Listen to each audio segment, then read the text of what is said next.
diselamatkan. Kami siap mendengarkan firman Tuhan, maka itu bersabdalah ya Bapa, dalam nama Tuhan Yesus Kristus kami berdoa dan mengucap syukur. Haleluya. Amin. Sebelum duduk tepuk tangan dulu untuk Tuhan Yesus. Haleluya. Baik, terima kasih Bapak Ibu Saudara-saudari, silakan duduk. Selamat hari Minggu, selamat datang di gereja kita lagi. Kita kembali beribadah dalam ibadah Minggu seperti biasa. Maka itu sapaannya adalah Sahabat Shalom. Sahabat Shalom bagi kita semuanya. Haleluya, terima kasih Bapak Ibu. Sebelum kita masuk kepada penjelasan tentang khotbah, ada tamu spesial yang saya ingin Bapak Ibu Saudara-saudari menyambutnya nanti dengan tepukan tangan yang meriah. Bapak Ibu yang dari SIB Sidang Injil Borneo boleh bangkit berdiri dulu. Jemaat GB Morsaron ingin menyambut kita semuanya. Haleluya. Puji Tuhan, terima kasih. Silakan duduk. Ini adalah rombongan hamba-hamba Tuhan dari Sabah, Malaysia, jadi negara tetangga kita.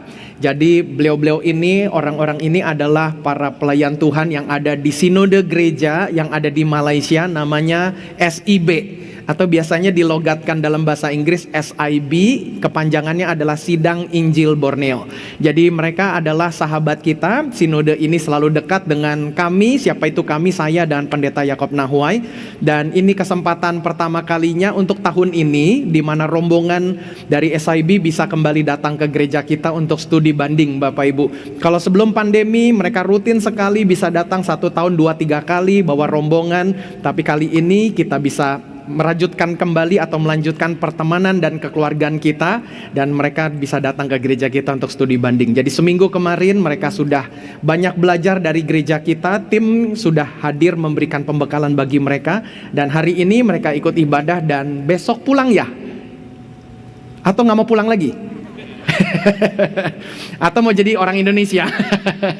Jadi ya nggak lama lagi mereka akan kembali ke pelayanan mereka di Sabah. Jadi Sabah itu adalah di utaranya Pulau Kalimantan Bapak Ibu. Jadi Sabah itu adalah satu provinsi di Malaysia, dan lokasinya bersamaan dengan Pulau Kalimantan. Jadi sebetulnya kalau lihat warna kulitnya mereka adalah orang-orang Dayak, seperti kita orang Kalimantan juga orang-orang Dayaknya. Rumpunnya masih sama Bapak Ibu. Haleluya. Makan babi juga kan? Iya, makan babi ya. Jadi puji Tuhan. Ya kita orang Kristen makan babi, nyesel ya nggak makan babi. Jadi puji Tuhan. Jadi terima kasih, ini kesempatan yang baik.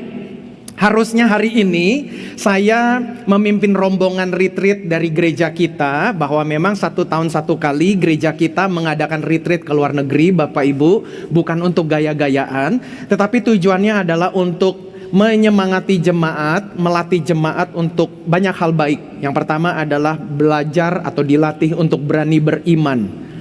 Tahun depan akan ada lagi, tahun depan lagi akan ada lagi, maka itu Bapak Ibu mesti beriman. Kalau memang Bapak Gembala mengadakan retreat ke luar negeri, maka saya merindukan juga akan berangkat di 2 tahun lagi. Atau 1 orang lagi berkata, oh saya nanti 5 tahun lagi, karena ternyata dia masih kuliah. Nanti kalau 5 tahun lagi saya sudah kerja, saya akan berani beriman untuk berangkat ke sana. Jadi silakan beriman, itu yang pertama. Yang kedua adalah melatih diri untuk membiasakan menabung. Jadi kalau misalnya 2 tahun lagi berangkat, ya Bapak Ibu sudah bisa nabung-nabung dari sekarang, sehingga kalau sudah nanti berangkat dan kembali ke Indonesia, kebiasaan menabung itu harus terus dipertahankan, supaya biar itu menjadi sebuah gaya hidup. Nabung untuk masa depan. Jadi itu beberapa hal utama saja pentingnya untuk kita mengadakan kegiatan seperti ini. Dan Bapak Ibu, untuk retreat ke luar negeri begini, kalau 2 tahun belakangan kita ke Israel, kali ini bergeser ke Eropa, khususnya ke negara Italia. Karena di negara Italia kita akan kunjungi kurang lebih ada 3 gereja besar yang dinamakan basilika. Basilika itu adalah gereja dalam ukuran yang besar. Kalau gereja dalam ukuran kecil disebutnya biasanya katedral. Jadi basilika yang pertama Santo Petrus, itu adalah basilika tempat Petrus dikubur dan beberapa rasul yang lain. Kemudian yang kedua adalah gereja yang bernama Santo Paulo, artinya gereja di mana Paulus dibaringkan jenazahnya di sana dengan kepala dan tubuh yang sudah terpenggal. Jadi ditaruh di situ jenazahnya, ada di kota Roma juga. Lalu kita mampir ke satu kota namanya Venesia, kota di mana murid dari Petrus yang bernama Markus yang menuliskan Injil Markus, itu jenazahnya ditaruh di kota Venesia. Jadi kita ingin berkunjung ke sana juga. Itu sebagai bagian dari perjalanan napak tilas rasul-rasul.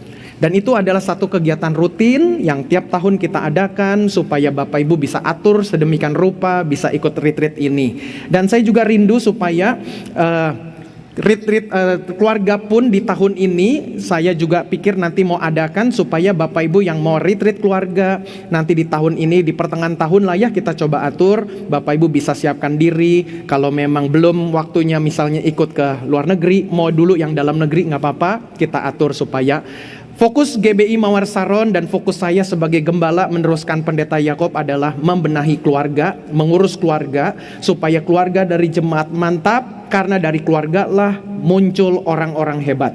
Dari keluarga lah diproduksi orang-orang yang hebat di negeri ini, hebat di masyarakat, sampai hebat di gereja. Semua dibentuknya oleh keluarga. Dan setan juga tahu keluarga adalah sarang pencetak hamba-hamba Tuhan. Maka itu keluarga yang dirusak. Dan Bapak Ibu bisa lihat di zaman sekarang keluarga-keluarga dirusak sama setan. Dunia mengajarkan tentang keluarga yang salah, keluarga yang tidak lagi sesuai Alkitab. Maka itu keluarga menjadi titik penting bagi gereja kita, Bapak Ibu. Maka itu ini sebagai info saja. Harusnya hari ini saya sudah ada di Italia. Dan harusnya hari ini khotbahnya adalah pendeta lain yang sudah dipilih. Tetapi tema khotbah kita dalam serial khotbah yang 12 topik itu, kita memang tunda untuk khotbah hari ini. Karena awalnya kan dipikir saya berangkat ke Italia, kemudian khotbahnya itu kita tambahkan bonus topik dengan judul gereja yang berkelimpahan. Karena tema kita dari bulan Maret, April sampai Mei nanti adalah 12 kelimpahan jemaat GBI Mawar Saron. Dan tema ke-12, nomor ke-12 nanti pas jatuh di hari Pentakosta di akhir bulan Mei nanti. Maka itu sebetulnya totalnya ada 13 hari Minggu, Maret, April, dan Mei. Tetapi temanya 12 karena satu tema hari ini khusus kita ambil dengan tema gereja yang berkelimpahan. Nah, karena saya tidak jadi berangkat, diundur ke bulan Juni, maka itu hari ini tema yang saya juga khotbahkan dan tema yang saya pakai pun mengambil tema gereja yang berkelimpahan. Dan Bapak Ibu Saudara-saudari, kalau ada yang ingin juga gabung untuk berangkat di Juni nanti tanggal 14 sampai 26 Juni, maka ini kembali dibuka. Saya bertanya kepada travelnya, gimana kalau kita undur begini, masih bisa ditambahkan pesertanya enggak? Lalu dikatakan, oh masih bisa. Lalu saya tanya, kira-kira jumlah pesertanya bisa berapa lagi supaya tripnya ini enak? Begitu, karena bus yang tersedia masih ada sekitar 18 kursi lagi. Jadi kalau Bapak Ibu ada yang mau ikut gabung di bulan Juni besok, boleh, masih ada 18 kursi. Jadi masih bisa mendaftarkan diri. Jadi Bapak Ibu bisa ikut 14 Juni sampai 26 Juni, satu kali hari Minggu kita lewati. Karena memang ada di Eropa sana, maka itu menjadi tripnya. Jadi di Juni nanti kita bisa berangkat ke sana. Kenapa kita tunda? Karena Bapak Ibu tahu ceritanya, semua sedang terjadi gejolak di Timur Tengah. Tapi Pak Pendeta, Pak Gembala, ini kan di Italia. Italia kan gak ada urusan dengan Timur Tengah. Oh ada, karena Italia negara ini tergabung ke dalam Uni Eropa. Karena kalau Uni Eropa putuskan, oke, kita ikutan perang dengan Iran, maka akhirnya bisa jadi airport, bandara-bandara di Italia totonya ditutup. Gak bisa berangkat terbang lagi pesawat. Waduh, kita menjadi WNI, warga negara Italia. Jadi nanti kelamaan begitu di sana, kita kangen sama Indomie. Kalau makan spaghetti terus tiap hari mah bosen Bapak Ibu. Kita kangen ketoprak, martabak manis, martabak telur. Jadi ya puji Tuhan, itu kita tunda lah. Nah jadi tema khotbah hari ini bicara tentang gereja yang berkelimpahan. Nah kita akan belajar bagaimana dari gereja mula-mula di Yerusalem, bahwa mereka menjadi gereja yang berkelimpahan. Kalau kita mau coba kaitkan jemaat terkasih, keadaan geopolitik pada zaman gereja Yerusalem itu, gereja mula-mula di Yerusalem, geopolitiknya pun lebih parah daripada zaman sekarang. Pada zaman itu di Kisah Rasul 2, nanti kita akan baca sama-sama, gereja yang menjadi bagian kumpulan komunitas orang Kristen pertama yang ada di Yerusalem. Di Yerusalem itu orang Yahudi begitu kuat, pengaruhnya begitu besar. Dan orang-orang Kristen, komunitas pengikut Kristus ini tidak bisa beribadah di bait Allah karena mereka diusir. Kalau kita tahu ceritanya bagaimana kisah para rasul itu, sesudah komunitas Kristen terbentuk, maka muncullah Petrus dan Yohanes, dua murid Tuhan Yesus, berkhotbah di bait Allah. Dan akhirnya mereka ditangkap oleh pemimpin agama Yahudi dan dimarahin, ditanya, kenapa kamu beritakan nama Yesus yang sudah mati itu? Lalu mereka memberitakan Yesus gak mati, Yesus bangkit. Dan akhirnya singkat cerita, mereka disesah, dicambuk dengan pesan satu saja, tolong jangan bawa-bawa atau bicarakan nama itu lagi di sini. Jadi praktis orang Kristen dibuang keluar dari bait Allah, tidak boleh kumpul di bait Allah. Maka itu keadaan seperti itulah yang sedang terjadi di gereja mula-mula. Apalagi kalau bicara tentang geopolitik pada saat itu, tentara-tentara Romawi, penguasa yang menguasai tanah Israel, itu penguasa yang gak main-main, penguasa yang kejam. Jadi artinya orang Kristen, gereja mula-mula di Yerusalem ini tertekan karena orang Yahudi, tambah tertekan karena orang-orang Romawi. Maka keadaan seperti ini jemaat terkasih, saya bisa tarik juga dengan gereja kita. Gereja kita maksudnya artinya gereja di Indonesia juga mengalami tekanan. Kita nggak bisa pungkiri di negara kita, nih buat yang dari Malaysia bisa mengetahui juga bahwa gereja di Indonesia ini juga tidak mudah. Tidak gampang untuk kita membuka gereja. Mempertahankan gereja kompleks kita begini Bapak Ibu Saudara-saudari juga tidak gampang. Kenapa? Karena banyak yang nggak suka. Bisa jadi orang lalu lalang naik motor, naik mobil, naik jaklingko, kendaraan umum, mereka nengok melihat gereja kita dan berkata, gereja gede-gede. Mereka nggak suka. Nah maka itu melihat keadaan seperti ini, kalau dibandingkan dengan gereja mula-mula di Yerusalem, geopolitiknya saya boleh berkata mirip-mirip lah. Gejolak dunia internasional juga bergejolak terus Bapak Ibu. Romawi di pusatnya di Roma pada zaman mula-mula itu, abad pertama, tetap juga mereka was-was. Apakah nanti ada kerajaan lain yang lebih kuatkah yang akan mengalahkan mereka? Kita tahu urutan sejarahnya, sesudah Romawi kuat menjadi penguasa dunia cukup lama, muncullah kerajaan Ottoman. Lalu kerajaan Ottoman mengalahkan kerajaan Romawi, sehingga akhirnya menguasai Timur Tengah, Israel sampai kepada Afrika Utara. Dan kerajaan Ottoman terus menerus pun juga berganti dengan perang dari mereka sendiri dan seterusnya. Itu sejarah dunia Bapak Ibu Saudara-saudari. Maka itu kalau berbicara tentang gereja yang berkelimpahan dari gereja mula-mula di Yerusalem, mau bicara tentang geopolitik, mereka sedang kacau balau juga. Mau bicara tentang tekanan, mereka dapat tekanan juga. Lantas melihat keadaan itu sama mirip seperti gereja Indonesia, tubuh Kristus yang ada di Indonesia. Jadi kalau kita berbicara tentang gereja yang berkelimpahan, mencontoh dari gereja mula-mula di Yerusalem, dan kita mau tiru apa yang menjadi rahasia mereka sehingga kita pun bisa menjadi gereja yang berkelimpahan, keadaannya mirip-mirip Bapak Ibu. Maka itu kita akan lihat bagaimana firman Tuhan hari ini akan menolong kita semua supaya betul-betul menjadi gereja yang berkelimpahan. Nah hari ini kita buka Kisah Para Rasul pasalnya yang kedua. Kita akan bangkit berdiri bersama-sama membaca bagian-bagian Alkitab ini secara bergantian. Saya akan baca ayat yang ganjil, Bapak Ibu baca ayat yang genap. Kita baca secara bergantian, nanti ayat 47 kita baca sama-sama. Baca dengan suara mantap ya Bapak Ibu Saudara-saudari. Kisah Rasul 2 ayat 41 sampai 47. Judul perikopnya cara hidup jemaat yang pertama. Orang-orang yang menerima perkataannya itu memberi diri dibaptis, dan pada hari itu jumlah mereka bertambah kira-kira 3.000 jiwa. Silakan. Mereka bertekun dalam ajaran rasul-rasul dan dalam persekutuan, dan mereka selalu berkumpul untuk memecahkan roti dan berdoa. Maka ketakutanlah mereka semua, sedang rasul-rasul itu mengadakan banyak mujizat dan tanda. Dan semua orang yang telah menjadi percaya tetap bersatu, dan segala kepunyaan mereka adalah kepunyaan bersama.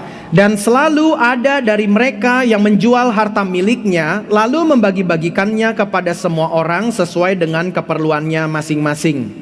Dengan bertekun dan dengan sehati mereka berkumpul tiap-tiap hari dalam bait Allah. Mereka memecahkan roti di rumah masing-masing secara bergilir dan makan bersama-sama dengan gembira dan dengan tulus hati. Haleluya, bersama-sama sambil memuji Allah. Dan mereka disukai semua orang. Dan tiap-tiap hari Tuhan menambah jumlah mereka dengan orang yang diselamatkan. Amin. Terima kasih Bapak Ibu Saudara-saudari, boleh duduk kembali. Puji Tuhan Bapak Ibu. Ini ayat pasti Bapak Ibu saudara-saudari sudah pernah dengar saya khotbahkan. Saya khotbahkan sekali lagi Kisah Rasul pasal yang kedua ini. Ayat ini biasanya selalu muncul pada momen Pentakosta. Dan tahun lalu pun seingat saya ayat ini juga menjadi kupasan khotbah. Bahkan dalam pembekalan pelayan pun bagian Kisah Rasul 2 ini selalu menjadi rujukan untuk menjadi modal dalam membangun mekanisme pelayanan kita di gereja. Jadi Kisah Rasul 2 ayat 41 sampai 47, asumsi saya Bapak Ibu pasti nggak asing dengan ayatnya. Ini udah sering kali saya kutip ayatnya, saya khotbahkan. Bahkan saking seringnya sampai bagian ini copot, lembarannya lepas Bapak Ibu. Sampai lepas nih bagiannya nih. Jadi ayat ini kembali berkumandang di kita semua supaya kita bisa belajar bagaimana menjadi gereja yang berkelimpahan di tengah-tengah keadaan yang sedang tidak berlimpah. Di tengah-tengah keadaan yang memang sedang bergejolak. Kita sekarang melihat bagaimana gejolak sedang ada di Timur Tengah terjadi. Dan memang ketika melihat keadaan seperti ini, Bapak Ibu saudara-saudari, saya sedang melihat bahwa saya sudah berani menyimpulkan bahwa Tuhan Yesus akan segera datang Bapak Ibu. Ini beneran. Sepanjang semalam, pagi tadi, sebelum datang ke gereja, saya baca lagi ulang. Tadi pun lagi sempat break sebentar dari ibadah pertama kedua, saya baca lagi. Tadi sempat saya baca lagi. Dan memang sudah digambarkan Bapak Ibu saudara-saudari, Tuhan Yesus sebentar lagi mau datang. Ntar saya jelaskan di poin yang kedua lebih khusus lagi. Tetapi kita mau lihat dulu bagaimana keadaan gejolak yang sedang terjadi pada zaman gereja mula-mula di Yerusalem mirip-mirip seperti sekarang. Memang tidak sebrutal pada zaman itu, memang tidak seganas dan sengeri pada zaman itu, tetapi rohnya masih sama Bapak Ibu saudara-saudari. Spiritnya masih sama, gayanya, polanya kelihatan. Makanya kita mau belajar bagaimana dalam keadaan dunia sedang gonjang-ganjing, tetapi kita menjadi gereja yang berkelimpahan.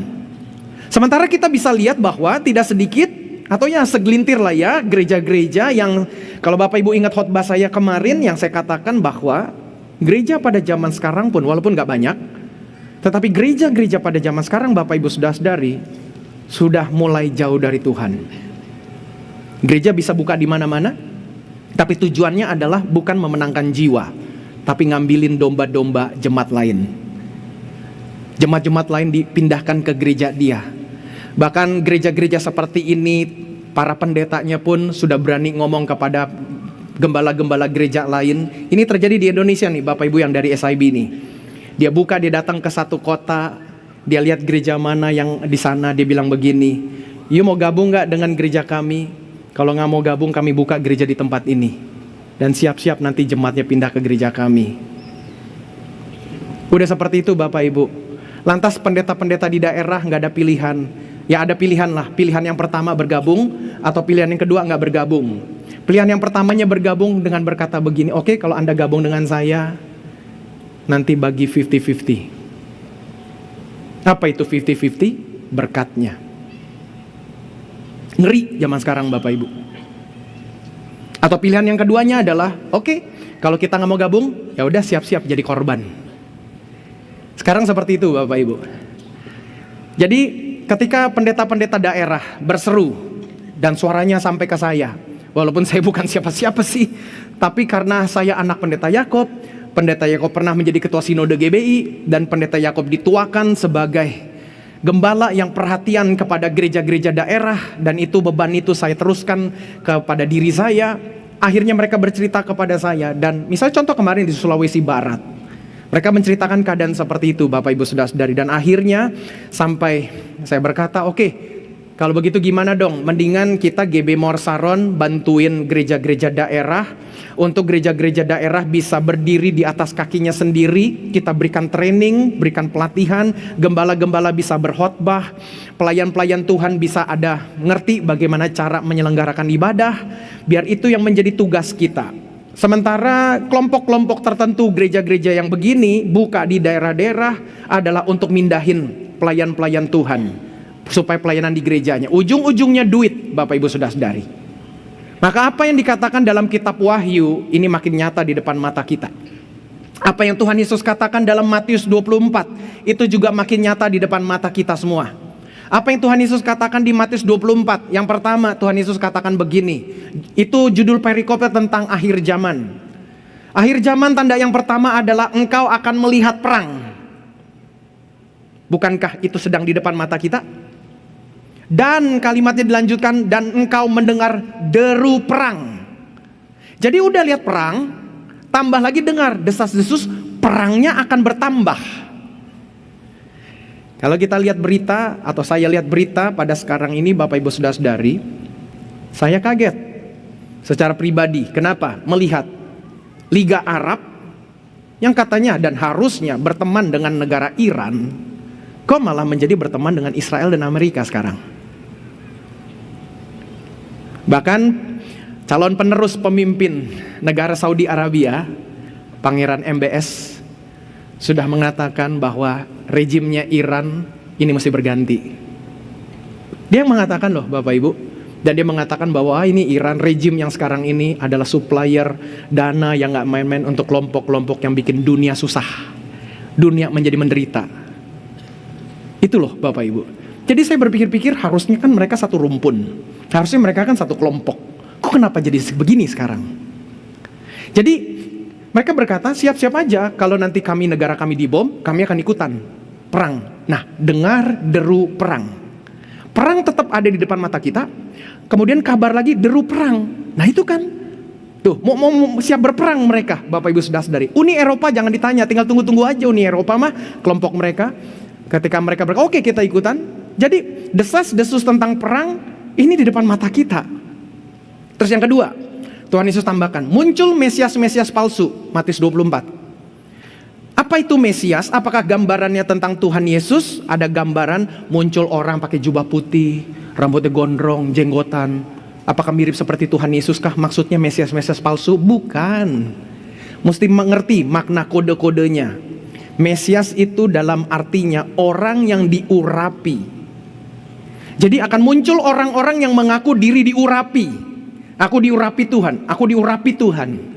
Makanya jangan kaget, maaf ini harus saya berani ngomong begini Bapak Ibu Saudara-saudari. Sekalipun saya berkenalan dengan banyak pendeta di Indonesia, tetapi saya harus berani ngomong begini karena ini kebenaran firman Tuhan. Orang-orang ngaku diurapi, ada yang ngaku ke sorga, ada yang ngaku ke neraka. Secara teologi, Tuhan Yesus berkata sorga dan neraka belum kebuka. Dari mana taunya? Tuhan Yesus waktu di kayu salib, Bapak Ibu Saudara-saudari, di Golgota, dalam posisi sudah tersalib, sudah sakit sebagai manusia. Seorang penjahat dari salah satu penjahat itu berkata, Tuhan, kalau engkau datang dalam kerajaanmu, jangan lupakan aku. Apa kata Tuhan Yesus kepada dia? Hari ini juga engkau bersama-sama dengan aku di Firdaus. Bukan sorga, Firdaus. Secara teologis Firdaus itu adalah tempat penantian. Semua roh-roh dari zaman Adam, manusia pertama, sampai zaman sekarang Bapak Ibu Saudara-saudari, semua roh-roh yang sudah meninggal, termasuk pendeta Yakob Nahwai punya roh, itu ditaruh di mana? Di Firdaus. Sorga belum kebuka. Jadi dari mana alasan teologisnya manusia, pendeta sekalipun, kok bisa ngaku ke sorga? Kok orang-orang banyak ngaku bisa ke sorga? Bahkan di Korea pun pendeta, ada seorang wanita berkata, saya dibawa ke sorga, sampai dia bikin buku Heaven is Real. Dan saya maaf berkata begini, apakah dia lebih hebat dari Rasul Paulus? Sehingga sorga bisa terbuka eksklusif untuk dia melihatnya? Rasul Paulus itu meninggalkan harta kekayaan loh. Dia meninggalkan semua kehebatan dari ayahnya. Dia warga negara Rom. Pada zaman itu privilege Bapak Ibu. Punya warga negara Rom seperti seperti udah punya paspor Uni Eropa tuh. Seperti siapa tuh yang dapat beasiswa di Eropa, terus pamer-pamer paspornya udah ganti. Ya itu tuh namanya tuh. Nah jadi dengan kata lain, Paulus meninggalkan itu semua. Ketenaran, kehebatan, jabatan. Dia hebat warga negara Roma, padahal orang Yahudi Bapak Ibu Saudara. Dan dia berkata kepada laskar Romawi, aku warga negara Rom. Laskar Romawinya berkata, kamu punya Aku ini mesti beli dengan harga yang mahal warga negara Rom itu. Paulus jawab lagi, kamu beli, aku dapat dari keturunan. Bapaknya punya warga negara Rom, padahal bapaknya orang Yahudi. Siapa bapaknya? Pejabat di Tarsus, Bapak Ibu Saudara-saudari. Itu latar belakangnya Paulus. Anak pejabat, punya warga negara Rom, orang kaya, bisnisnya tenda. Jualan tendanya besar, Bapak Ibu Saudara, bukan tenda-tenda kecil. Siapa konsumennya yang beli tenda besar? Orang Romawi. Koneksinya besar, Bapak Ibu, pejabat-pejabat di tangannya dia. Wah, dari urusan agama dia punya koneksi, urusan pemerintah dia punya koneksi. Wah, itu Paulus. Akhirnya waktu dia jumpa Kristus, dia berkata, semuanya aku anggap sampah, karena aku sudah berjumpa dengan Kristus. Wih, dia disesah berapa kali, dia dikejar-kejar mau dibunuh, ditimpuki dengan batu. Yang model begini bisa ngelihat sorga, itu pengecualian khusus. Ini pendeta-pendeta, hamba-hamba Tuhan, orang mendapat aniaya apa sehingga bisa dapat ngelihat sorga? Aku gak percaya, karena aku berlandaskan Alkitab. Dan yang kedua faktanya, Paulus sekalipun yang dibawa ke sorga, dia berkata dalam Kisah Para Rasul, dia tidak menyebut dirinya. Dia berkata, aku kenal dengan orang, entah dalam mimpi, entah dalam penglihatan, orang itu dibawa ke sorga. Dia gak sebut itu dirinya. Jadi Alkitablah menjadi fondasi kita, Bapak Ibu Saudara-saudari. Kalau ada orang dibawa ke sorga, harusnya gak ngaku dia pergi ke sorga. Harusnya dia berkata, aku kenal orang. Dia tidak ambil kredit untuk dirinya sendiri. Sehingga apa yang dilakukan oleh orang-orang itu yang ngakunya ke sorga. Ada pendeta ngakunya turun ke neraka, tapi sebutnya dirinya sendiri, bukan sebut orang lain. Kenapa? Akulah yang diurapi, akulah yang dipilih. Bukan Kristus yang nampak, tapi dia yang nampak, Bapak Ibu. Ada dua penglihatan yang saya lihat, saya gak mau cerita. Ini sebagai bukti kunci saja. Saya gak mau cerita, Bapak Ibu, karena jangan sampai Anda mendewakan saya gak mau. Tapi biar menjadi contoh, saya mau meniru Paulus. Kalau Paulus berkata, aku kenal orang, dia gak sebut dirinya sendiri, biar Kristus yang nampak, dianya gak kelihatan. Dan aku maunya seperti itu, Bapak Ibu. Haleluya. Nah, jadi dengan kata lain, Bapak Ibu, kita sedang melihat zaman seperti ini. Orang ngaku-ngaku diurapi. Ada orang bisa ngaku turun ke neraka. Orang bikin buku juga tulis turun ke neraka. Pertanyaannya, neraka belum kebuka. Kapan dibuka kitab Wahyu? Katakan nanti. Tunggu dulu dong. Kerajaan 1000 tahun dulu, lalu ada lagi sekali lagi setan akan dilepaskan untuk terakhir kalinya. Dia bikin lancarkan kekuatan sebesar-besarnya. Terjadilah peristiwa Gog dan Magog. Barulah neraka terbuka, dan si naga tua itu dimasukkan ke dalam api bernyala-nyala. Baru dibuka neraka. Terus sekarang siapa yang masuk ke neraka? Diperlihatkan. Aku gak yakin secara teologis, karena aku berlandaskan firman Tuhan. Setuju gak Bapak Ibu? Kita mesti lebih percaya kepada firman Tuhan dong, daripada kata pendeta. Nah, makanya jemaat terkasih, khotbah hari ini tetap dalam prinsip saya. Apakah minggu depan kita akan jumpa lagi? Apakah dalam seminggu ke depan jangan-jangan Tuhan Yesus datang? Jadi aku mau pakai khotbah hari ini sebagai khotbah terakhir. Kalau ketemu lagi minggu depan, ya udah minggu depan khotbah terakhir lagi. Minggu depan terakhir lagi. Karena kan kita nggak pernah tahu kapan Tuhan Yesus datang. Tapi kita bisa memperhatikan bagaimana Tuhan Yesus berkata, kalau engkau melihat awan, engkau bisa berkata, oh mau hujan. Engkau bisa melihat tunas pohon ara mulai bersemi, engkau bisa berkata musim semi akan segera tiba. Tuh, masa tanda zaman kamu gak bisa lihat? Setan pun bisa tahu, Bapak Ibu Saudara-saudari. Nah, kita sedang melihat nih, perang terjadi, desus-desus perang kita mulai dengar nih. Lalu apalagi Mesias palsu, orang mengaku, oh saya diurapi, gereja kita yang paling benar, gereja kita kalau ikut saya gak masuk neraka, kalau ikut saya masuk ke sorga. Tuh, orang-orang ngaku diurapi, Bapak Ibu. Berikutnya lagi, akan ada bencana alam dan kelaparan. Di depan mata kita Indonesia kemarin bencana alam, Bapak Ibu. Di negara-negara lain hanya tidak terdeteksi aja ke berita kita. Mungkin dianggap kurang seksi masuk ke berita kita, tapi tetap terjadi bencana alam di mana-mana. Dan apa yang Tuhan Yesus katakan? Orang harus bijaksana membaca keadaan. Bapak Ibu, ini jujur loh, saya deg-degan tadi waktu saya baca lagi Wahyu pasal berapa tuh tadi tuh. Saya lanjutkan lagi. Banyak kitab Wahyu mengatakan tentang Babylon. Negara Babylon itu adalah negara Irak. Negara Irak sekarang sudah nggak ada. Artinya kekuatannya sudah nggak ada, Bapak Ibu. Bahkan dulu pemimpin negara Irak yang terakhir itu namanya Saddam Hussein. Bahkan kalau saya baca dari informasi, salah satu permintaan terakhir Saddam Hussein sebelum dia dieksekusi mati oleh tentara Amerika karena ditangkap, salah satu request terakhirnya adalah dia kepingin nonton film Passion of the Christ. Jadi kita berdoa, sebelum dia dieksekusi mati, dia sudah terima Tuhan Yesus duluan. Dan kalau itu terjadi sungguhan Bapak Ibu sudah, wah ini kegemparan nih. Tetapi saya tidak mau kaitkan Babilonia dengan negara Irak dan Saddam Hussein menjadi pemimpin yang enggak. Karena ketika saya pelajari lebih dalam lagi, Babilonia itu ternyata bukan bicara tentang titik lokasi negara Babel, yaitu Irak. Tetapi adalah sebuah spirit roh, di mana penyembahan berhala itu terjadi di dalam negara Babel. Kekacauan dan perjinahan itu terjadi di negara Babel. Di Babel itulah kawin campur terjadi, homoseksual terjadi, orang tidak lagi hormat dengan perkawinan, orang bisa sebebas-bebasnya. Penyembahan berhala nggak main-main Bapak Ibu Saudara-saudari pada zaman itu. Orang bisa nyembah batu, orang bisa nyembah matahari, apapun yang bisa disembah terserah. Pokoknya itulah Babel.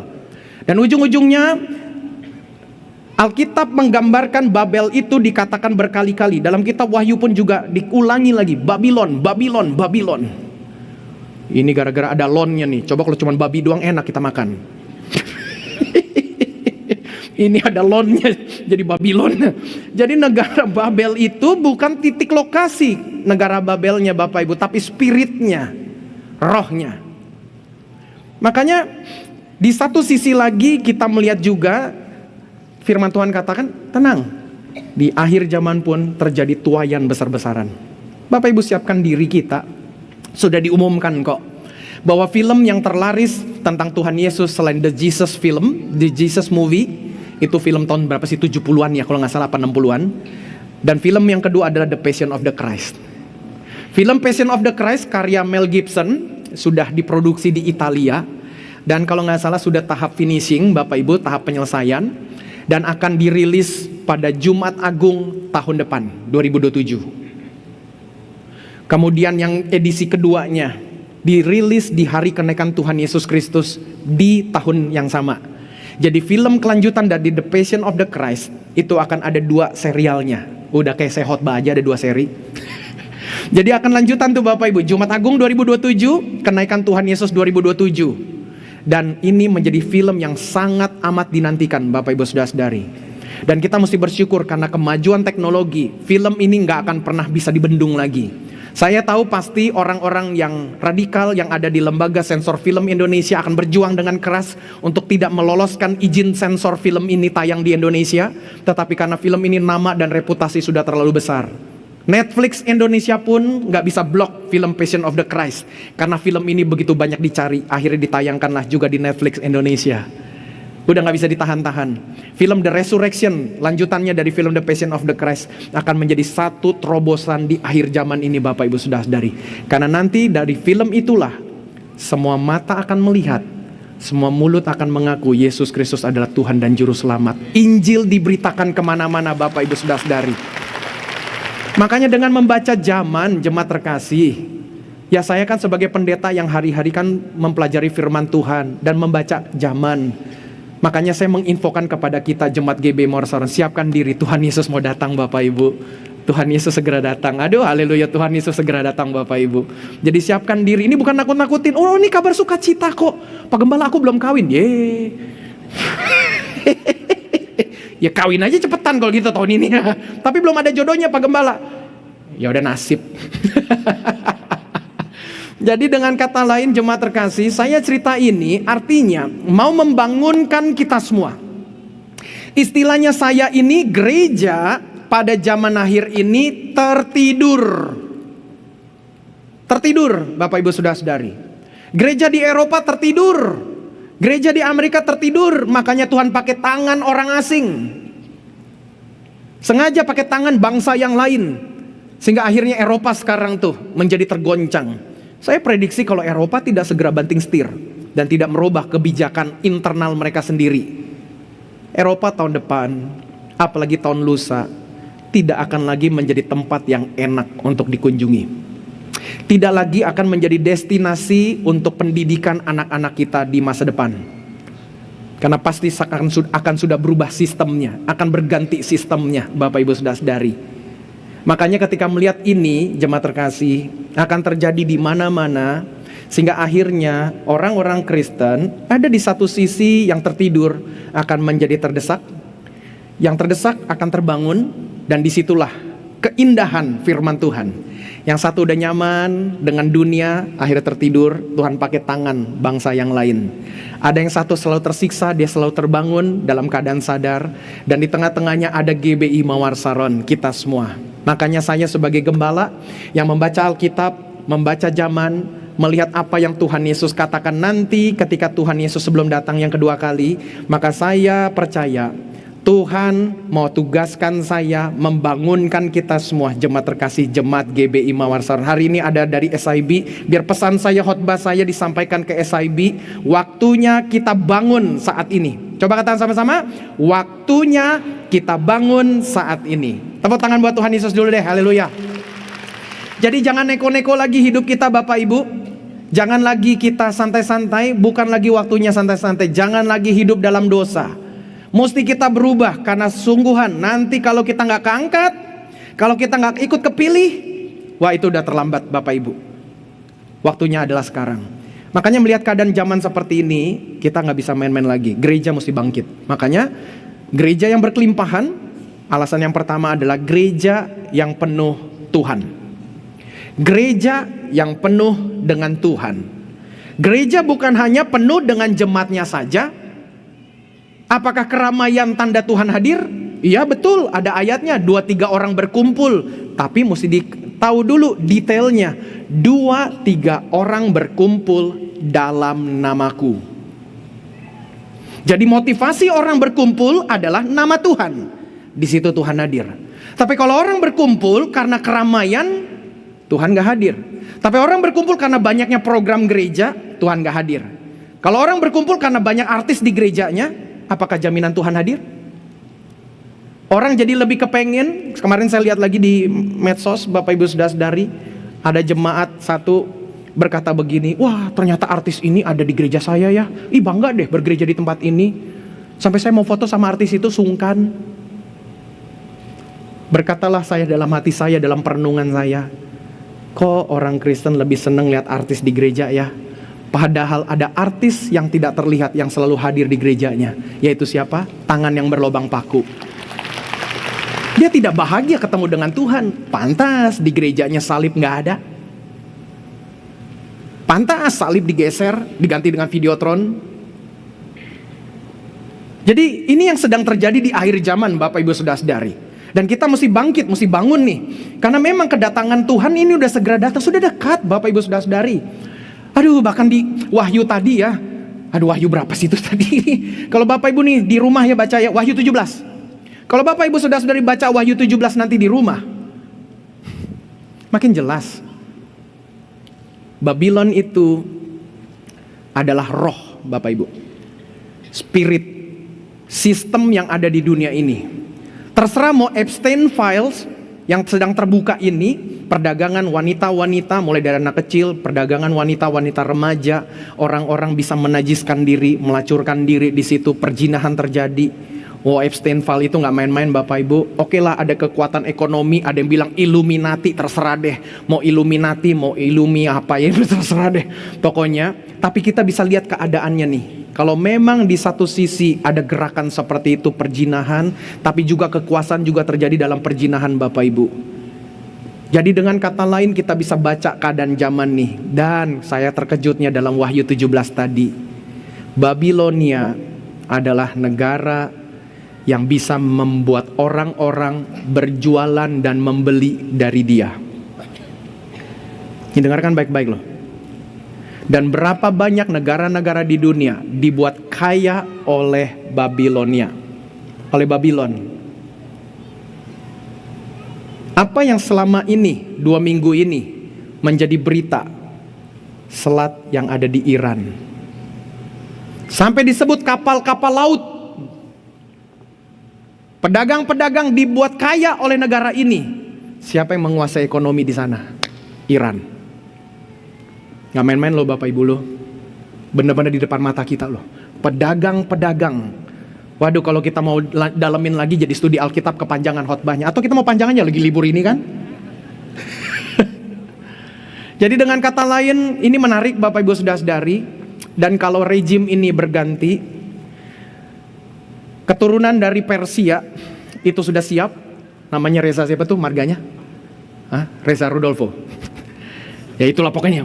Kurang kedengeran Pak Charlie. Jadi pokoknya ini keturunan kerajaan Persia. Bapak Ibu mesti tahu dan lihat zaman. Nun jauh mundur ratusan tahun bahkan ribuan tahun yang lalu. Ada satu kitab di Alkitab kita yang menceritakan hubungan yang harmonis antara orang Yahudi dengan orang-orang Persia. Kitab itu khusus bahas tentang kerajaan Persia. Ada yang tahu kitab apa? Esther. Esther menjadi ratu untuk kerajaan Persia.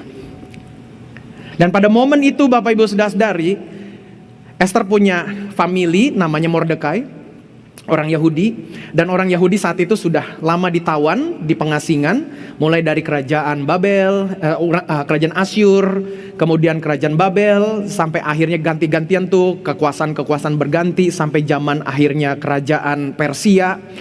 Kerajaan Persia menjadi kerajaan yang punya hubungan unik dan spesial dengan bangsa Israel. Dan akhirnya pada zaman kitab Esther itu dikisahkan, ketika seorang pegawai Persia bernama Haman, dia diangkat dengan jabatan yang baik, kemudian dia ingin mempertontonkan jabatannya itu, dan seluruh orang menyembah dia, memberikan hormat.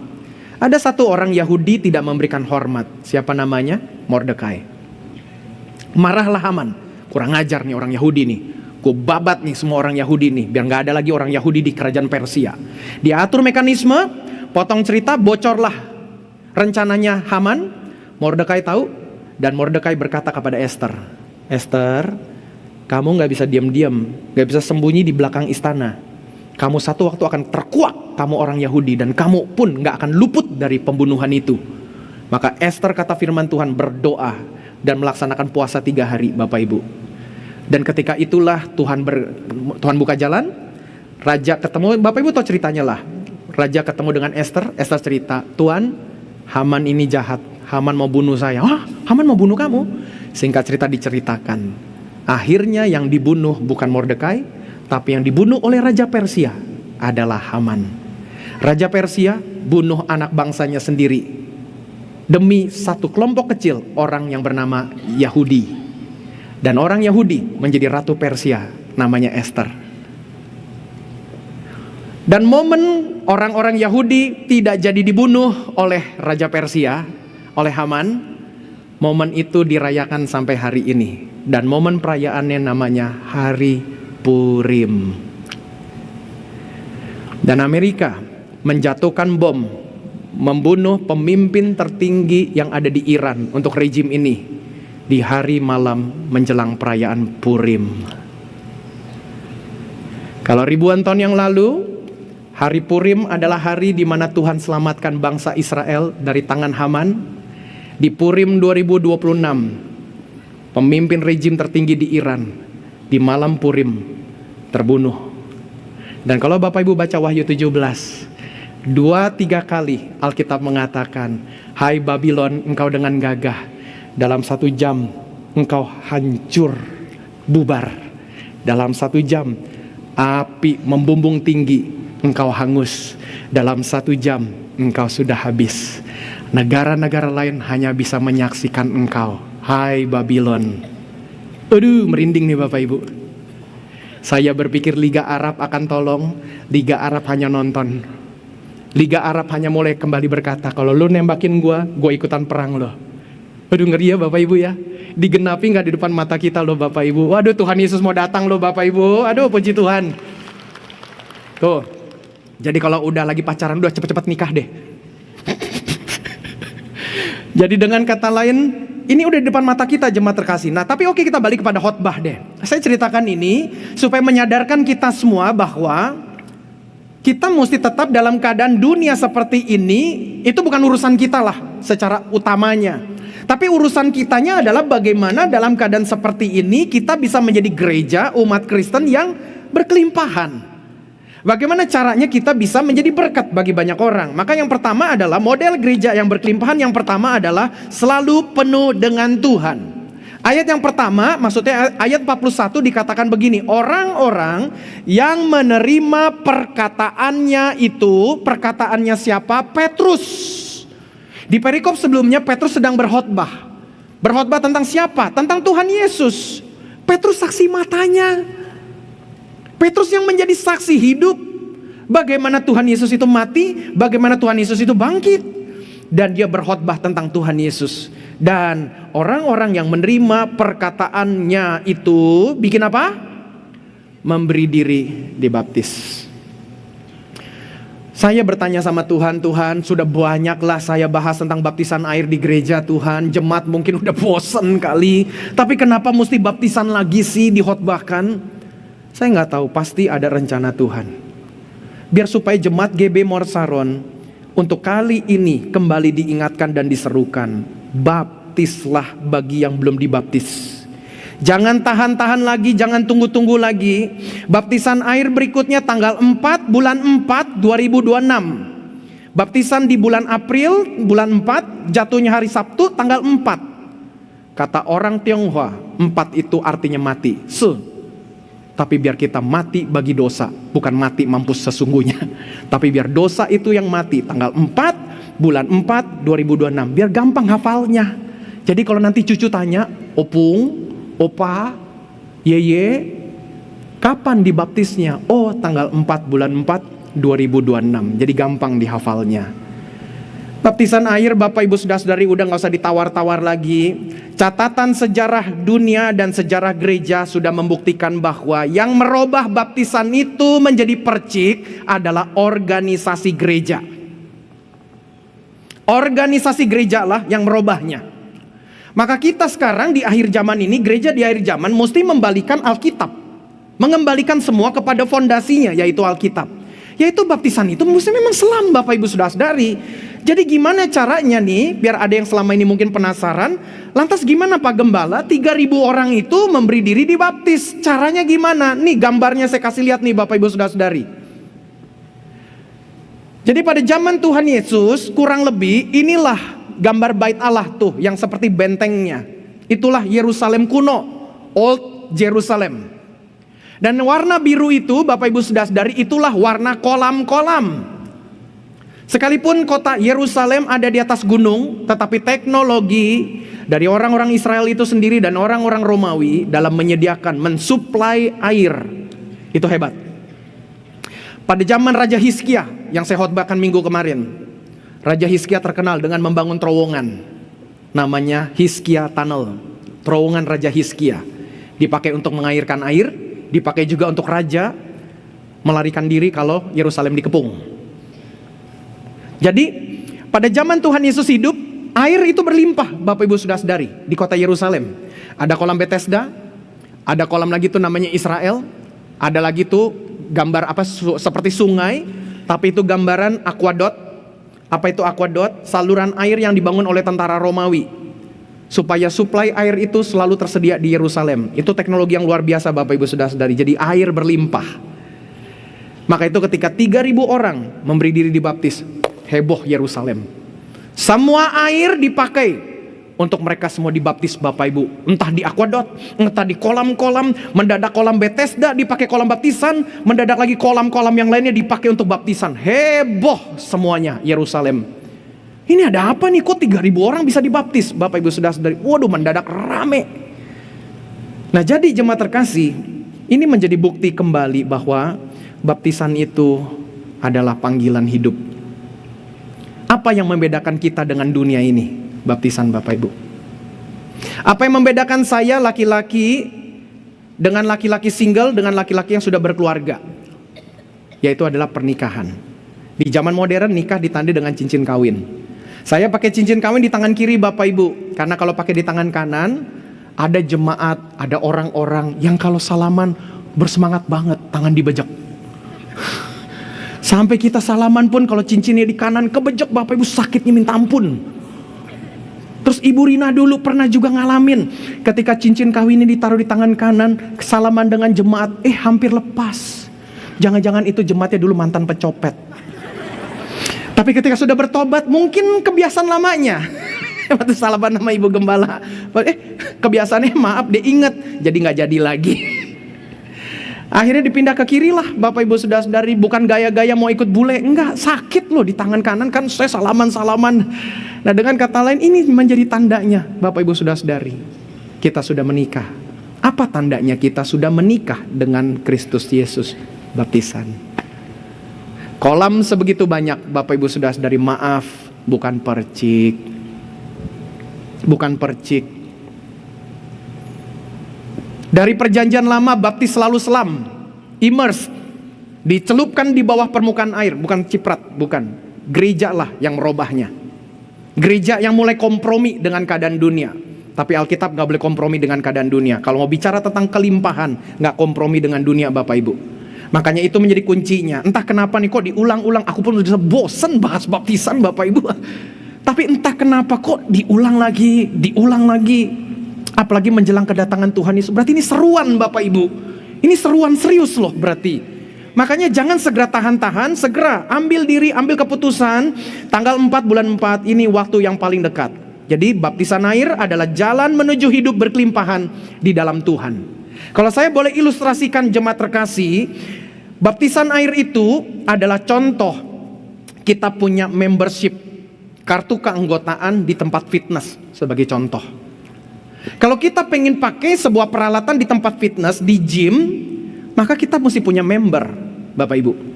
Dan ketika sudah punya member, kita bisa pakai alat itu. Nah, jadi kita ini mau masuk kerajaan sorga, ada membershipnya. Apa? Baptisan selam. Ada orang Kristen juga begini, oke Pak Gembala, kalau memang tempat fitness itu menjadi contoh membershipnya adalah baptisan selam, tapi kan di tempat fitness kan ada trial dulu 1 bulan gratis. Bapak Ibu, trialnya 1 bulan. Ini udah 5 tahun gak baptis-baptis, udah expired masa trialnya. Udah mesti segera serahkan diri dibaptis. Atau yang masih trial, baptisnya kita celup kaki dulu boleh. Nanti kalau sudah penuh baru 1 badan. Ya kan gak begitu. Nah makanya mesti serahkan diri, gak ada pilihan jemaat terkasih, mesti sungguh-sungguh. Serahkan diri kepada Tuhan. Nikahilah Kristusmu itu sebagai Tuhan dan Juru Selamat dengan baptisan air. Tunjukkan komitmen. Seperti Pablo, adiknya Rudolfo. Ternyata Rudolfo punya adik. Pablo pacaran dengan siapa ya? Dia udah pacaran 1 tahun, pacaran 2 tahun, pacaran 5 tahun, pacaran 10 tahun. Sampai orang-orang nanya, lu kagak kawin-kawin Pablo? Presiden udah ganti 2 kali, status belum ganti-ganti. Berapa lama banyak orang Kristen ke gereja rajin, ikut Tuhan sudah setia, tapi belum mau komitmen untuk dibaptis. Pak Pendeta tunggu siap dulu. Dengar baik-baik, kalau saya tunggu siap dulu untuk jadi pendeta, gak bakalan siap-siap. Kalau saya tunggu siap dulu untuk jadi gembala, kagak bakal siap-siap. Dan hebatnya Tuhan adalah selalu menyiapkan orang-orang yang mau komitmen. Yang penting komitmen. Tuhan, kalau memang saat ini dipanggil, aku berserah. Seperti kata Daud, kalau memang waktunya berhadapan dengan Goliat, dia percaya dengan Tuhan. Makanya itu tuh Bapak Ibu. Jadi jangan tunggu-tunggu tanda. Seperti kata Pak Yakob, tunggu tanda dulu ya. Jadi waktu lagi doa, biar baru petir sambar menyambar, sampai angin puting beliung datang, pohon sukun kecabut sampai akar-akarnya, sampai genteng dan eternit lepas 3, baru kita ada cahaya turun dari langit, strong. Baru dipanggil, inilah anakku yang kukasihi, baru kita oke, aku mau dibaptis. Yang gak usah begitu Bapak Ibu. Lagi lebaran gak ada tukang eternit lepas. Jadi gak usah aneh-aneh. Bukankah Bapak Gembala kalau sudah berseru di mimbar, bukankah itu panggilan Tuhan? Makanya ini kesempatan bagus untuk dibaptis. Haleluya. Jadi jangan kita terus-terusan dalam keadaan trial version. Jadi sungguh-sungguhlah full version. Seperti aplikasi, ada trial 1 bulan, fiturnya gak dapat semua Bapak Ibu. Tapi waktu sudah full version, fiturnya terbuka semua. Ilustrasi saya, baptisan air itu seperti kita dapat kendaraan, dapat mobil. Jadi baptisan air itu mobilnya Bapak Ibu. Lalu firman Tuhannya adalah pengemudinya, drivernya. Kita dapat mobil, kita dapat supir. Supirnya adalah firman Tuhan, dipandu, tahu jalannya kemana, gak bakalan tersesat. Supirnya mahir, tahu akan hari esok, tahu akan segala lika-liku kehidupan. Itulah firman Tuhan jadi sopirnya. Maka poin yang berikutnya lagi adalah di ayat selanjutnya, ayat 42, Kisah Rasul pasal yang kedua. Dilanjutkan lagi begini, mereka bertekun dalam pengajaran rasul-rasul dan dalam apa? Persekutuan. Bapak Ibu perhatikan. Seperti dalam satu piring hidangan sayur, contoh misalnya kali ini bikin kangkung pakai pete. Wih, kangkung pakai pete enak ya Bapak Ibu, yang setuju katakan amin. Kalau makanan aja amin. Saya demen banget pete Bapak Ibu. Mau direbus, mau digoreng, mau makan mentah, demen deh. Kalau hari Minggu begini ada pete, saya gak bisa tahan. Saya cuma berkata, ya ampun, kenapa pete datangnya hari Minggu, masih ada ibadah berikutnya. Ntar ada jemaat minta didoakan bawa pete, dia tumbang bukan karena urapan, karena bawa pete kan bahaya Bapak Ibu. Tinggal nanti jemaat berkata, Pak Gembala urapannya, itu bukan urapan tapi pete. Dalam nama Tuhan Yesus, dia udah cium pete, tumbang. Bukan urapan, itu bawa pete. Jadi apa tadi tuh? Kangkung sama pete. Jadi kalau memang dalam piring itu kangkung sama pete, ya sudah gabung. Nah dalam piring ayat ini, apa yang dikatakan di situ? Mereka bertekun dalam pengajaran rasul-rasul, itu kangkungnya, dan dalam persekutuan, peteknya. Bukan kangkung dan pete di 2 piring terpisah, enggak. Satu gabung dalam satu piring. Jadi bertekun dalam pengajaran rasul-rasul dan dalam persekutuan. Makanya pentingnya Bapak Ibu Saudara-saudari, kita bergereja dan tergabung dalam komunitas. Itu cikal bakal langkah pertama untuk kita hidup berkelimpahan. Sayang ini karena kita live di YouTube, Bapak Ibu Saudara-saudari, YouTube punya banyak peraturan. Ada satu video sebetulnya yang saya sudah siapkan, videonya durasi 2 menit, ngambil dari YouTube juga. Cerita tentang binatang-binatang dalam kelompok-kelompok binatang di Afrika. Ketika mereka sedang bergerombol, singa-singa yang mau menangkap mereka itu gak gampang, gak mudah. Dan singa-singa itu pun juga tahu, singa pun juga berkelompok. Jadi kalau singa-singa itu ingin menyerbu kelompok rusa sebagai contoh, biasa singa-singa itu sudah mulai berkoordinasi tuh. Mereka akan pecahkan kelompok kerumunan rusa-rusa itu. Sehingga dipecahkan kelompok itu. Dan nanti akan kelihatan, yang lemah akan terpecah, yang lemah akan terpisah, yang kuat akan selalu kumpul di kelompok, yang lemah itu akan kepisah. Yang anak kecilnya kah, rusa kecil kah, atau rusa yang sakit, rusa yang udah tua kah, itu yang terpisah sendiri. Dan akhirnya singa-singa kawanan itu akan menerkam yang kepisah.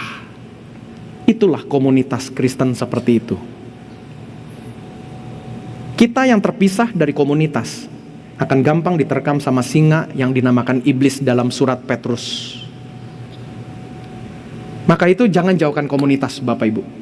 Mesti ke gereja tiap hari Minggu. Usahakan apapun alasannya. Mesti ke gereja hari Minggu. Berkomunitaslah. Dan di luar hari Minggu ada kelompok sel, komsel. Gereja menyediakan komsel. Pak Gembala, aku mau gabung dong dalam komsel. Puji Tuhan, terima kasih. Please gabung dalam komsel. Jemaat kita yang tidak sedikit ini Bapak Ibu, kalau mau dipantau tanpa bantuan komsel, gak gampang, gak akan terpantau Bapak Ibu. Kapan Bapak Ibu bisa terpantau? Kalau lagi sakit, lagi naik motor kecelakaan, kalau di komsel kepantau Bapak Ibu. Kita bisa kontak pemimpin komsel kita, PKS kita, pemimpin kelompok sel. Pak, aku jatuh naik motor. Oh ya, timnya nanti akan bantu, anggota-anggota yang akan ikut bantu.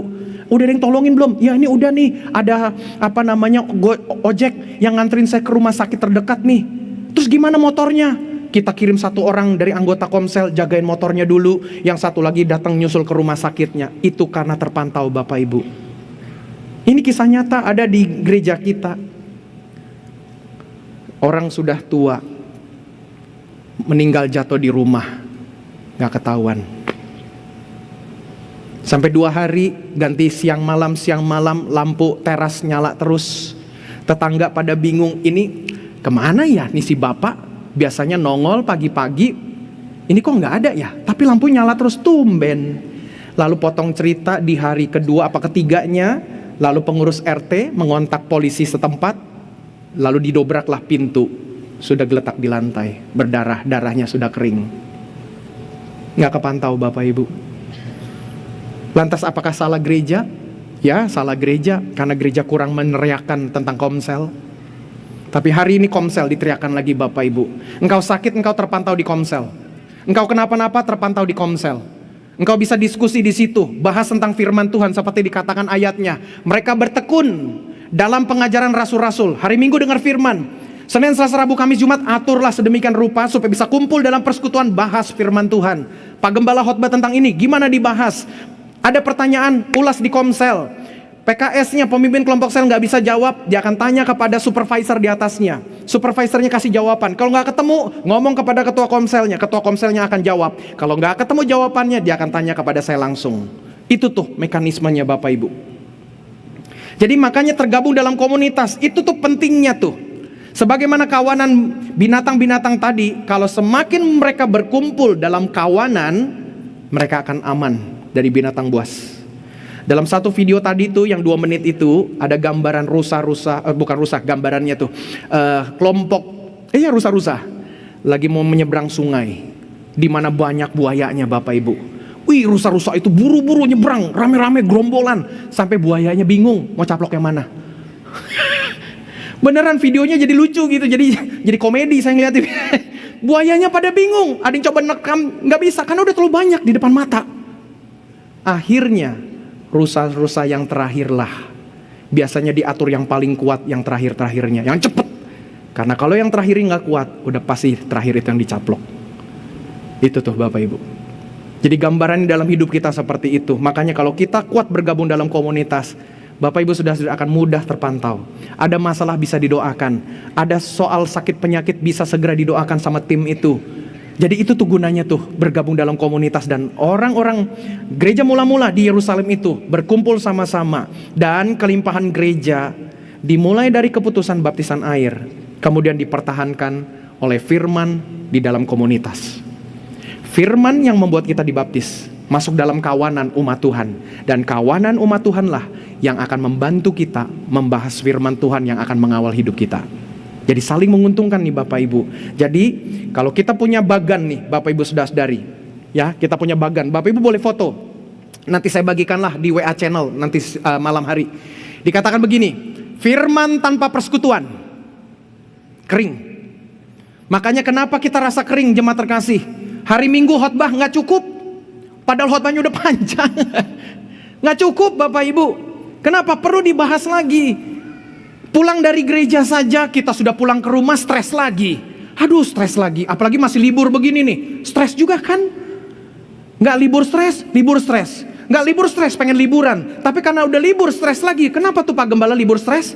Tetangga pada jalan-jalan, kita enggak. Tetangga pada posting.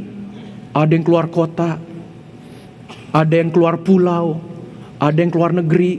Istri nanya, papa kita mau kemana Pak? Lalu suami pinter gak habis akal, kita keluar angkasa mah. Oh ya, keluar angkasa kemana? Ke Matahari Department Store. Jadi Bapak Ibu saudara-saudari, komunitas itulah yang mengawal kita. Ada komunitas zaman sekarang pun digital, namanya WA Group. Walaupun di WA Group, ya pagi-pagi ada opa-opa yang ngucapin selamat pagi dengan foto, selamat pagi. Lalu ada oma-oma juga ngucapin selamat pagi pakai video 10 menit, lagu, instrumen. Kita udah nontonin, terakhirnya hanya mengucapkan selamat pagi. Udah makan kuota. Terus ada lagi encim-encim yang selalu apapun dia amin, amin, amin, amin, amin. Tapi gak apa-apalah grup seperti itu menjaga komunitas kita. Makanya berkomunitas itu penting Bapak Ibu. Dan jemaat mula-mula seperti itu, firman tanpa persekutuan jadinya kering. Jadinya kering Bapak Ibu. Berikutnya lagi, persekutuan tanpa firman dangkal. Persekutuan tanpa firman dangkal, Bapak Ibu. Apalagi buat saya maaf, lebih senang saya menyendiri sekarang daripada kumpul, bahkan maaf dengan pendeta-pendeta. Kenapa? Karena pendeta-pendeta kebanyakan yang kalau saya kumpul nih, ngomonginnya bukan soal misi. Sampai saya punya jargon nih Bapak Ibu, silakan boleh adopsi ini menjadi jargon atau moto hidup Bapak Ibu. Kalau kita kumpul-kumpul nggak ngomong misi, saya permisi. Kalau kumpul-kumpul nggak ngomong misi, saya permisi. Ngapain? Tapi kalau ngomong misi, ayo kita kumpul. Ngomong tentang bangun kerajaan sorga, kita kumpul. Karena kenapa Bapak Ibu? Itulah spirit yang Tuhan berikan kepada pendeta Yakob, turun ke saya bagikan kepada kita semua sebagai pengulangan. Gereja kita adalah gereja misioner Bapak Ibu. Jadi kita ke daerah-daerah bukan buat cabang-cabang. Nih di SIB, pendeta Yakob nih ngomong nih Bapak Ibu kepada orang-orang SIB, GBI Mawar Saron gak usah buka di Sabah. Karena apa? SIB lah cabang GBI Mawar Saron di Sabah. Gak usah buka di sana. Loh Bapak Ibu, ini saya lagi pusing nih. Kenapa pusingnya? Kemarin turun ke Mamuju, kita berikan bekal buat gembala-gembala di Mamuju, Sulawesi Barat. Kemudian mereka berkata, ada sekitar 21 gereja berkata, Pak Yohanes kami mau gabung aja jadi cabang GB Mawar Saron. Waduh, saya bilang saya kesini bukan tujuannya mau buka cabang atau mau gabungkan orang-orang ke cabang. Tapi mereka berkata, kenapa kami mau? Karena selama ini gak ada yang bapai kami. Yang ada adalah gereja pada buka di sini, nyedot-nyedotin jemaat kami. Tapi ini kok ada pendeta gereja besar dari Jakarta datang ke kota kami, ke daerah kami, mau perlengkapi kami, bukan buka cabang, tapi mau perlengkapi kami. Kalau gitu kami mau bernaunglah di bawah kepakan sayap, itu lagu. Begitu kami mau bernaung di bawah GB Mawar Saron deh, karena kami merasakan kasih perhatiannya. Waduh, pusing saya. Nah, satu video lah kita boleh nonton sebentar ya Bapak Ibu ya, kemarin di Mamuju, tanpa maksud apa-apa. Dari dana yang kita bawa sama-sama Bapak Ibu Saudara-saudari yang kemarin, yang saya kunjungan ke Mamuju kurang lebih hampir 2 bulan yang lalu, puji Tuhan ada satu gereja GBI, itu bisa kita bantu walaupun belum secara menyeluruh tuntas, tetapi setidaknya dana yang bisa kita kumpulkan bersama-sama termasuk saya dan keluarga dan Bapak Ibu Saudara-saudari semua, dan dari kolekte kedua kita untuk dari persembahan misi di kolekte kedua kita ikut partisipasi dalam pembangunan satu gereja di benar-benar udik Bapak Ibu Saudara-saudari. Maaf ya, ini bukan merendahkan tapi benar-benar di udik, di perdesaan Bapak Ibu.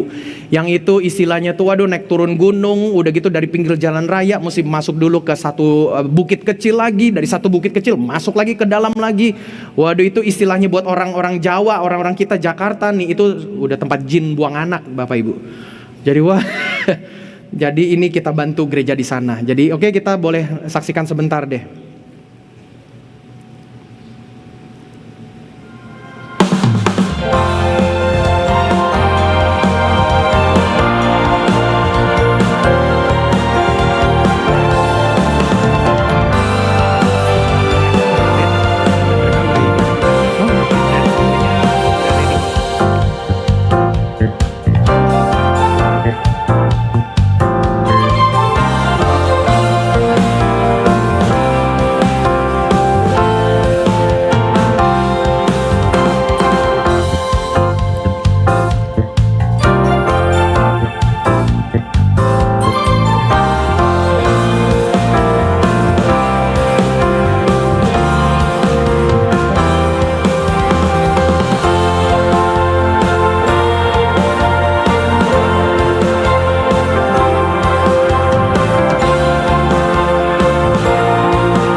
Haleluya, tepuk tangan yang meriah buat Tuhan kita, haleluya. Kalau nggak tahan air mata itu kita mau tumpah Bapak Ibu. Kita bisa ngelihat bagaimana gereja yang tadi tanah-tanahnya itu masih belum berbentuk, masih sisa dari bukit yang ada di area mereka. Kita bisa sekarang udah plester semuanya, dinding-dinding beberapa pun udah bisa kita tutup. Dan kabar baiknya Bapak Ibu, untuk minggu kemarin ya, minggu hari ini Bapak Ibu mereka sudah mulai ibadah. Nih fotonya kita lihat beberapa ya. Wih, puji Tuhan. Itu mereka ibadah hari ini Bapak Ibu, mereka kirim loh ke kita loh, haleluya. Jadi kita boleh ucapkan shalom buat yang di Mamuju GBI, apa itu tadi?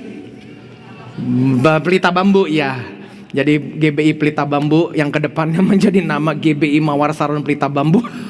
Jadi nggak apa-apa, ini jadi cabang kita. Kenapa? Karena mereka happy, mereka senang dibapai sama kita semua. Terima kasih Bapak Ibu Saudara-saudari untuk supportnya. Kita bisa menjadi berkat buat gereja di pedalaman Bapak Ibu. Tepuk tangan sekali lagi buat kita semua deh, haleluya. Aduh puji Tuhan ya, mereka udah bisa ibadah dengan tenang tuh Bapak Ibu. Aduh puji Tuhan deh. Jadi kalau nggak, gembalanya mesti berlomba dengan suara angin Bapak Ibu, karena di atas bukit tuh Pelita Bambu, haleluya. Dan ini menjadi contoh bahwa inilah kita berkomunitas Bapak Ibu. Pentingnya untuk kita bersekutu, bahas firman Tuhan, dan kita bisa kuat bertumbuh. Sekali lagi bagan yang tadi boleh ditampilkan, firman tanpa persekutuan kering, persekutuan tanpa firman dangkal.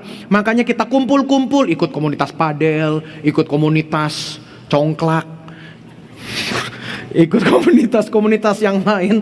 Kok rasanya dangkal ya, bosen ya? Iya, karena kagak ada firman Tuhan dibahas. Tapi kalau firman tambah persekutuan, maka akan kuat dan bertumbuh. Haleluya. Makanya apapun yang terjadi, ibadah jalan terus, persekutuan juga mesti jalan Bapak Ibu. Jadi gabunglah dalam kelompok sel. Engkau akan terpantau, engkau akan dengan mudah untuk bisa dilayani. Salah satu orang bertanya kepada saya, Pak Gembala, kita juga pengen dong Pak Gembala bisa kunjungi. Saya kunjungan loh Bapak Ibu Saudara-saudari ke rumah-rumah, ke UMKM, usahanya jemaat setiap hari Kamis. Itu kunjungan, cuman 2 kali Kamis ini yang sementara berjalan kan lagi libur, biar liburan dulu deh. Dan singkat ceritanya ada yang bertanya, Pak Gembala kapan saya bisa dikunjungi? Maka saya berkata, syarat yang pertama untuk dapat kunjungan Bapak Gembala adalah harus sakit berkepanjangan. Jadi kalau mau dikunjungi harus apa? Nah, mau dikunjungi? Ya jangan. Jadi mesti sakit berkepanjangan. Kalau cuman panu doang, masa minta dikunjungi Bapak Gembala pakai salep. Jadi kalau sakitnya berkepanjangan, itu pasti nanti dapat antrian untuk dikunjungi. Lalu UMKM juga. Jadi usaha kecil-kecilan itu saya kunjungi Bapak Ibu. Udah postingan videonya banyak di medsos deh. Jadi Bapak Ibu bisa lihat di situ. Nah itu contoh. Jadi orang bertanya, alasan yang pertama adalah harus sakit berkepanjangan. Yang kedua harus gabung di Komsel. Makanya terdata, terpantau yang gabung di Komsel, ketahuan, oh ini usahanya apa ya, ada kejadian-kejadian apa ya, itu sudah dipantau nih biar tahu detailnya. Dan setiap kali saya turun Bapak Ibu sudah dari pengurus area di area tersebut, misalnya ke Jakarta Timur, koordinator Jakarta Timur pasti mendampingi saya, pasti ikut turun mendampingi saya. Dan dalam pendampingan itu sebelum tiba, saya di briefing dulu, Pak Gembala kita akan ke tokonya Bapak Rudolfo. Tokonya namanya Tambal Ban Rudolfo. Dan Pak Rudolfo ini dulu-dulu waktu belum bertobat suka nebar paku 200 meter sebelum tempat tokonya untuk tambal ban. Sekarang sudah bertobat jadi gak nebar paku lagi, tapi nebar beling. Jadi saya di briefing dulu tuh begitu. Oh udah berapa lama, ada kendala apa nggak biasanya. Jadi pas datang udah bisa ngobrol, udah enak. Seperti itu Bapak Ibu. Jadi dan saya menikmati loh kunjungan-kunjungan begitu. Seru Bapak Ibu. Apalagi kalau lagi kunjungan begitu, ketemu dengan hujan, toto mendadak hujan, toto jemaat bisa wah jemput saya di depan rumahnya pakai payung GBI Mawar Saron. Dalam hati saya, nah ketahuan kan. Jadi waktu kunjungan itu saya batuk dulu. Jadi Bapak Ibu terima kasih saya sudah dipayungi. Kalau ingin kembalikan payungnya nanti boleh bawa minggu depan. Masuk barang itu. Ngomongin payung. Jadi Ya puji Tuhan lah, kita cetak payung bagus-bagus untuk menolong jemaat kalau hujan. Ya kalau Bapak Ibu secara tidak sengaja, nggak kerasa ke bawah payungnya, mendadak ada di mobil, atau mendadak ada di motor, atau ada di ruang tamu di rumah. Udah nggak apa-apa Bapak Ibu. Jadi dengan kata lain itu contohnya, gabung ke komunitas maka akan terpantau dengan mudah. Gampang kepantau, terdeteksi dengan baik. Makanya diskusi firman Tuhan di dalam persekutuan jadi keren. Makanya firman Tuhan membentuk hidup kita. Persekutuan menjaga hidup kita. Itu camkan baik-baik.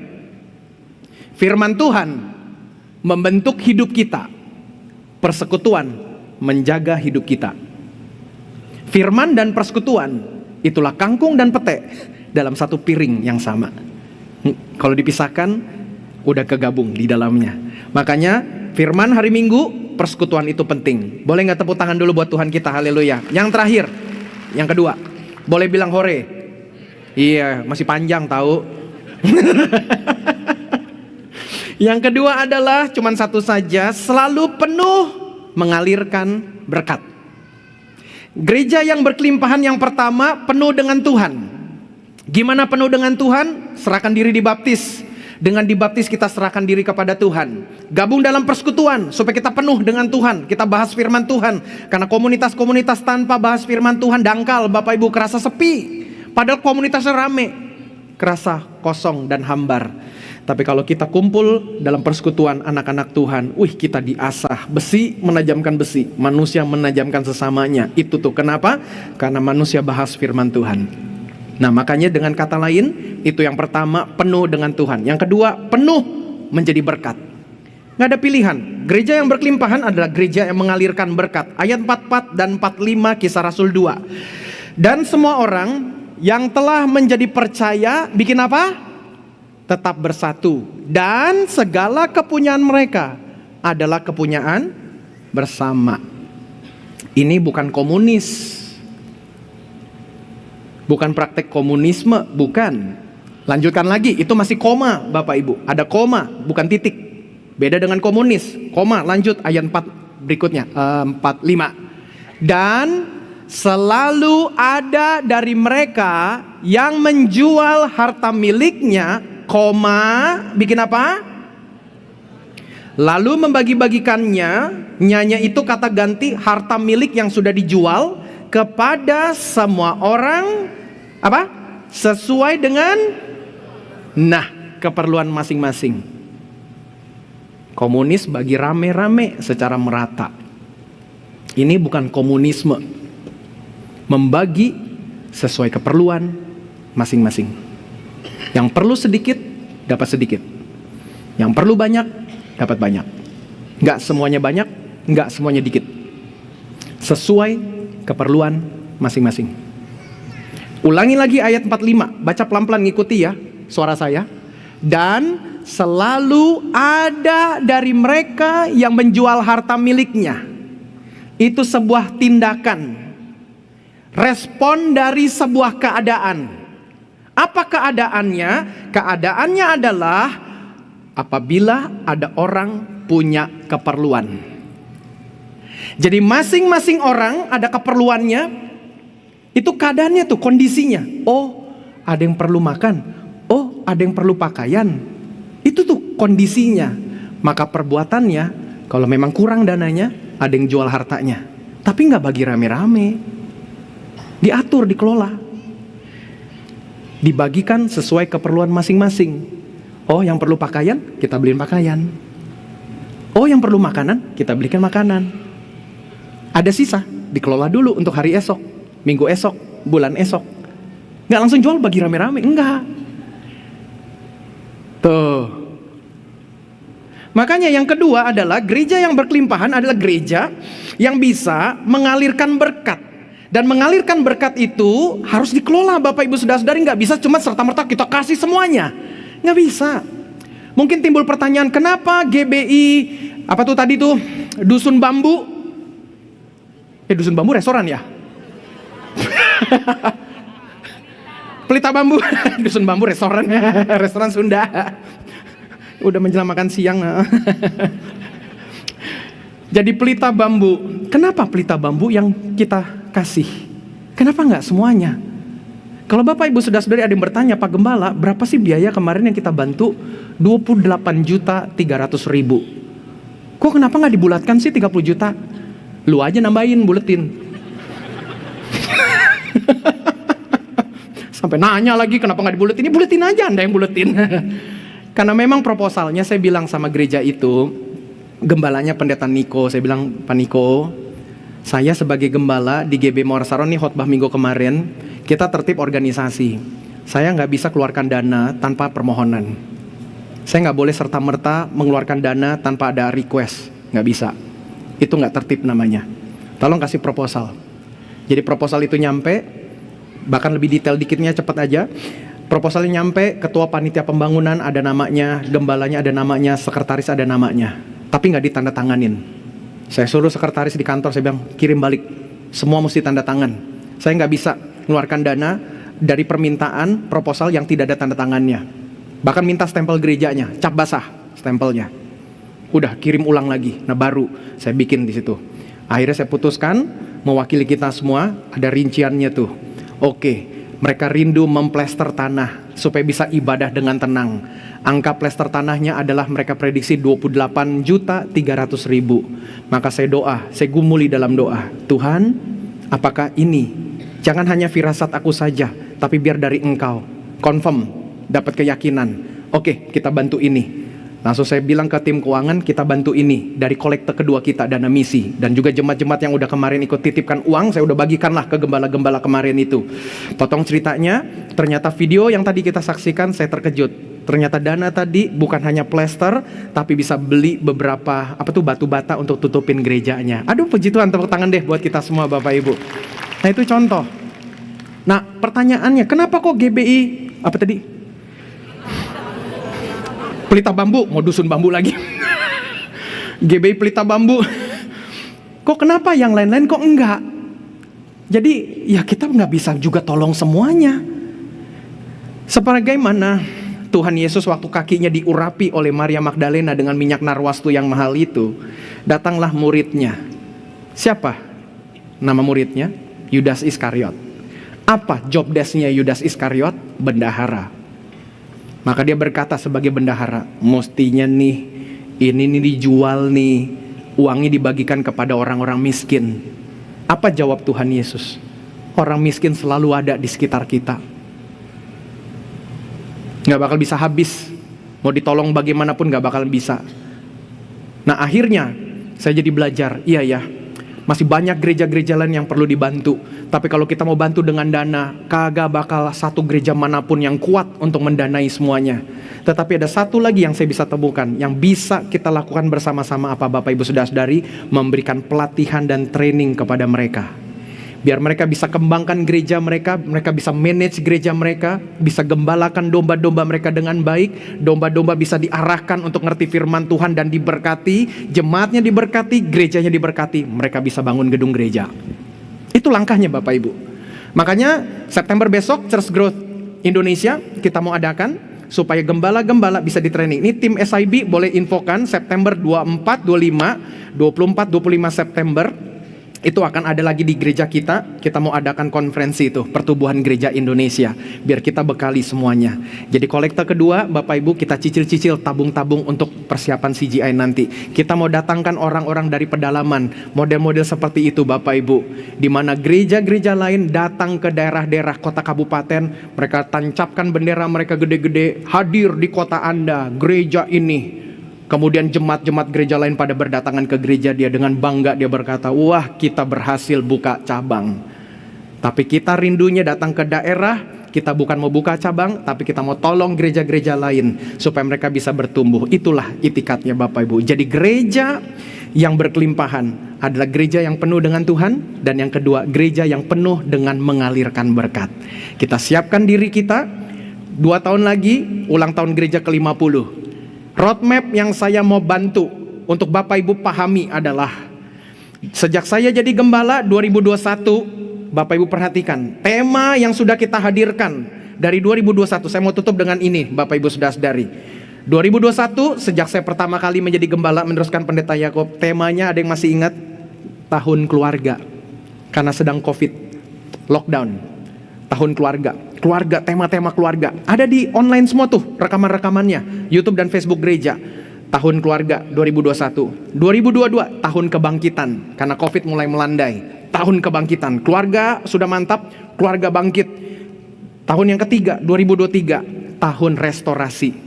Tahun pemulihan. Kemudian berikutnya lagi 2024 tahun keempat, tahun komitmen, the year of commitment. Kemudian 2025 kemarin tahun berkat-berkat. Sesudah bangkit, dipulihkan, direstorasi, kemudian komitmen, dapat berkat-berkat. Tahun ini 2026 temanya apa? Tahun kelimpahan. Sudah dapat berkat-berkat 2025, 2026 tahun kelimpahan. Tahun depan 2027 temanya sudah ada, tahun multiplikasi. Sudah dapat berkat-berkat, sudah berlimpah, multiplikasi. Boleh sambut dengan amin. Multiplikasi Bapak Ibu. Kemudian 2028 the year of legacy, tahun warisan. Apa warisan gereja kita umur 50 tahun di negeri ini? Bagi tubuh Kristus di Indonesia, kita bagikan warisan buat banyak gereja. Itu kerinduannya Bapak Ibu, karena ulang tahun ke-50 bagi gereja kita nanti di 2028 adalah perayaan tahun Yobel. Alkitab menggambarkan tahun ke-50 ada tahun Yobel. Nggak semua orang bisa merasakan tahun Yobel 2-3 kali dalam hidupnya. Paling-paling kita hanya merasakan 1 kali saja perayaan tahun Yobel dalam hidup kita. Bapak Gembala yang pertama, Pendeta Yakob Nahuai, tidak bisa merayakan tahun Yobel, tidak bisa merasakan tahun Yobel. Tapi engkau dan aku bisa merasakannya. 2 tahun lagi Bapak Ibu, ini tahun Yobel. Dan kalau 50 dalam hitungan ulang tahun, kalau di dunia internasional dihitung dengan bebatuan, dengan batu-batuan, maka 50 itu batunya adalah emas. Maka saya bisa namakan The Golden Jubilee, tahun Yobel emas Bapak Ibu, di mana kita memberikan warisan. Dan itulah kesempatannya. Mulai dari hari ini kita menjadi gereja yang berkelimpahan. Persiapkan diri untuk 2026, 2027, multiplikasi. Dari tahun multiplikasi sampai kepada tahun warisan. 2027 akan ditambahkan lagi ke dalam dunia kita, yaitu adalah film Passion of the Christ seri kedua, The Resurrection. Waduh, kalau film itu sudah tayang Bapak Ibu Saudara-saudari, kita akan saksikan jutaan orang akan percaya sama Tuhan Yesus Kristus. Dan tahun depan multiplikasi bagi banyak orang Kristen. Gereja-gereja di Iran sedang siapkan diri. Kalau rejim ini berganti Bapak Ibu Saudara-saudari, keturunan Raja Persia itu balik, mereka akan nanti mengizinkan gereja-gereja berdiri dengan begitu hebat. Iran akan dilawat Tuhan dengan ajaib. Dan inilah akhir zaman Bapak Ibu Saudara. Siapkan diri kita, Tuhan akan segera datang. Mari kita bangkit berdiri. Kita mau angkat pujian untuk kita masuk dalam doa bagi firman Tuhan. Kita mau katakan sama-sama, penuhi hatiku dengan hadir-Mu. Penuhi hatiku